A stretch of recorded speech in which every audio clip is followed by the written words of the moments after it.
These are very much wild-growing and edible green beans found out here on the banks of the Chesapeake Bay. For those of you looking for a social media algorithmic switch-up today, I'm going to bring you a little natural world beauty.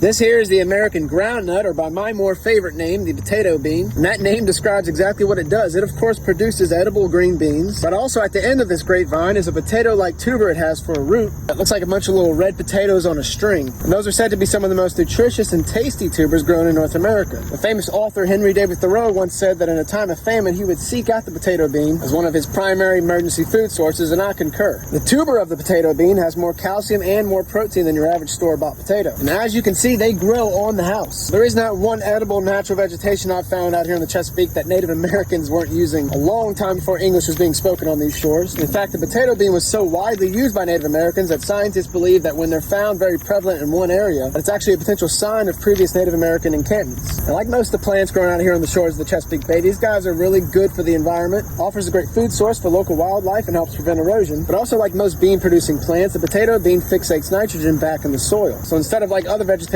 pulling out nitrogen to use it to grow, this guy will pull nitrogen out of the environment and put it back down into its roots, which of course not just helps replenish the soil, but is also removing that nitrogen out of the water that it's sitting by, fighting an overabundance of nutrient pollution. The bay truly does provide.